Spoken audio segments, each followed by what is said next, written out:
I grew up around Native American people, primarily the Cheyenne and the Crow. I remember coming home one day and we were going to go into one of the kids' teepees with his parents, and the mother said, "Take those shoes off, they'll make you sick." It was just strange why she would say they would make you sick. Well, I wouldn't have had a clue at that time. In simple terms, grounding is literally putting your bare feet on the ground. When you do that, you're in contact with the earth, and Mother Earth is endowed with electrons. And these electrons are literally absorbed through your feet. It's like taking handfuls of antioxidants, but you're getting it through the feet. Grounding means connecting to the earth to support the specific function of the organs of your body. It supports the body as a whole, but it specifically supports organ systems down to the tissues and the cellular function of the entire body. In 1960, we invented synthetic materials. The first thing we did was we put synthetic soles on the shoes. We started wearing sneakers. So it's the most common sense thing that we are organisms that live and grow and depend entirely on the earth while we're alive. And yet we have completely isolated ourselves from it. We're so disconnected that it becomes this weird thing if we actually slip our shoes off. 95% of people walk insulated on the earth. This was the single thing that happened that probably caused the proliferation of inflammation-related health disorders far and above anything else. This is so incredible. This is Nobel Prize material. I got involved in the cable industry in the early 60s. I first learned the need to ground cable signals as we were developing the industry. When you run a wire into the house, before you can go into the house, you have to ground the cable. I mean, you have miles of wire hanging up there in the air. If there's lightning in the air, it's going to hit the cable. And so what you want to do is create a path to ground for the lightning so that it doesn't enter the house or blow up the TV or create a fire. One day I was sitting at a computer and the computer kept crashing. I knew it was static electricity, so I put a piece of tape across my desk and grounded it. Then I realized in that process that the outlet wasn't grounded, so I fixed it so that I could get rid of the static electricity. And I didn't think too much about it. I walked outdoors and I sat on a bench. This tour bus pulled up, and it looked like they had just been to one of these outlet malls, and white Nike shoes were on sale. It just dawned on me. I asked the question, I said, I wonder if it's possible that humans are, we're no longer naturally grounded. I wonder if these shoes could be interfering with us. So that night, I went to the hardware store and I bought a roll of metal duct tape. And I just taped it across the bed. I threw a wire out the window and I had a ground rod outside. I connected to the ground rod on one side, connected to the metal duct tape that I had laid on the bed. So when I laid down on the duct tape, I was like grounded because it was connected to the earth. I woke up the next morning and I thought, holy cow, there's something going on here, because normally for me to go to sleep, I had to take Advil. So I tried to find out what I could. The internet was hardly anything. This is back in '99. Went down to the University of Arizona into one of their medical libraries, and there was nothing. And in fact, I even tried to find the cause of chronic pain. The cause of MS was unknown. The cause of arthritis, unknown. They didn't know. Nobody knew. So I thought, well, I'll go out to LA. I'll go to UCLA and ask them. They pretty much laughed me off campus. They said, you expect us to believe that somebody's going to put a nail in the ground, tie a wire around somebody's toe, and it's going to make them sleep better? I said, get out of here. Go away. You're nuts. So I ended up having to put together my own study, and we grounded 60 people, and the reports that came in were unbelievable. TMJ disappeared, PMS disappeared, inflammation reduced, pain. Everybody slept better. Found an anesthesiologist in San Diego, and he says, I don't think there's anything to what you're doing. there's got to be an anomaly here, but I'll entertain you. He says, I will prove that you're wrong. We did the study. It's the first study that I did that was a legitimate study where we had quantifiable data. Then we decided, well, we're going to do a big study now. And we ended up attracting scientists, physicists. When they saw the study, everybody said, well, this is really pretty interesting.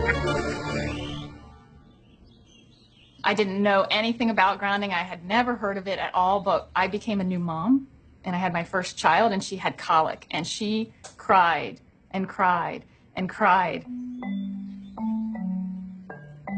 First thing I did, being a physician myself, was take her to the pediatrician, and remember distinctly leaving that pediatrician's office with a knot in my stomach, because the first thing they told me is, it's a baby, let him cry. Literally the only time I noticed that she wasn't in pain, and the only time I could soothe her, was when I was outside and I was barefoot and I had her in my arms, and every time we were outside she relaxed. I noticed if I did use a stroller or if she was in a car, she was still in pain and uncomfortable. This is not placebo effect, like she had no idea if I was wearing shoes or not. She doesn't know that. I'm holding her either way. And I just slowly started realizing this child can only take a nap and feel comfort is if she was on my skin, held skin to skin, and I was barefoot.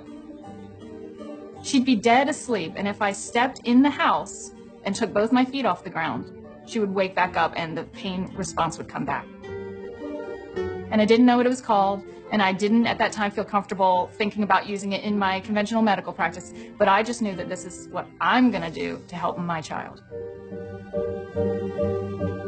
I was working with a mentor of mine, and she recommended that I ground my energy.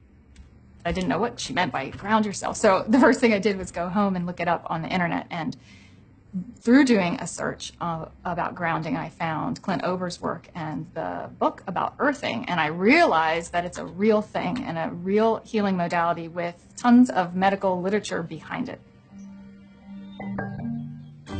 I first learned about grounding maybe 12, 13 years ago through one of the trainers for the Tour de France team from the U.S., and he was using it with many of their athletes and with surprising results. And I think that the surprising best summarizes my response to it because it didn't seem to make sense. I think I became a believer once I started to explore the science. If you take a microscope and you look at a piece of wood and you go down, down, down, all of a sudden there's nothing there. There's molecules, but they're not even connected. What's holding them together? What's the force that's holding everything together? Our body is electrical. This is all electronic equipment. The heart, the lungs, the brain. I mean, this is electrical equipment. It's all electrical. Everything is electrical. Unbeknownst to us, we live inside a battery. The surface of the Earth is charged negatively, and the ionosphere, which is a layer of the atmosphere about 60 miles up, which is ionized by the sun, meaning that the rays of the sun are so strong that they split the molecules into a positive charge and a negative charge.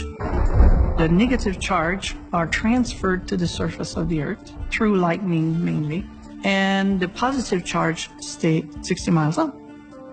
The problem arises when we don't have negative charge. So we need grounding just as we need air and we need sunshine. Stephen Sinatra, who was a cardiologist from back east, was attending a convention. We sat down with Stephen and told him the story of what I was doing. Now he said, well, if you're affecting pain, he says, you need to be researching inflammation. You don't have arthritis, you don't have cancer, you don't have all these health disorders. What you have is chronic inflammation. We have so much inflammation in the body, and it comes out in illnesses. We go to a doctor with all these complaints, but a lot of it is silent inflammation, including my specialty, heart disease. Heart disease is an inflammatory process. So how do we reduce inflammation? Inflammation is produced by neutrophils, which is a white blood cell. You have an injury, you have a damaged cell. And so these white blood cells come over and they encapsulate the damaged cell and they release reactive oxygen species, which rip electrons from the damaged cell, and that destroys the damaged cell. If there's not enough free electrons there to reduce the remaining radicals, they're going to steal an electron from a healthy cell and in the process damage it. Then the message goes out to the immune system and another neutrophil does the same thing, eliminates that cell, and then you end up with a chain reaction. ATP is short for adenosine triphosphate. It's the energy currency of the cell. So we're bioelectrical beings. That's the currency of our body. That's how it works. That's how we run our biological systems, is by generating this electrical energy that's transferred. And when we connect to the earth through a conductive surface in some way, there's a transfer of electrons that slowly go into our body. In situations where we are insulating ourselves from this surplus of electrons into our body, we're going to get the absolute opposite. So instead of having low levels of inflammation and a thin blood, we'll have thick blood that's more likely to clot, and our levels of inflammation tend to increase. You could take anybody who has chronic pain. It doesn't matter who they are. It doesn't matter what's wrong. And ground them, and you're going to have a significant reduction in pain. You're going to stop the oxidation or the inflamed portion. That stops almost immediately. Then the body can heal and return to normal. And healing generally is improved by 60-70%. If inflammation is the cause of all these health disorders, then I know that not grounding is the cause of inflammation, because if the body is grounded, you can't have inflammation. Can we measure the effects reproducibly? The answer to that is yes. We now have 20 studies. There's 21 published studies in the medical literature on earthing and grounding. And this is peer-reviewed stuff. In simple terms, what earthing does is literally, it quenches the fires of inflammation. And if inflammation is the source of all root illnesses, including Alzheimer's disease, cancer, heart disease, diabetes, I mean, the list goes on and on. If you can impact inflammation and, squelch it, kill it, stop it, we're going to be healthier beings. So, why hasn't it caught on in mainstream? I can only say it will.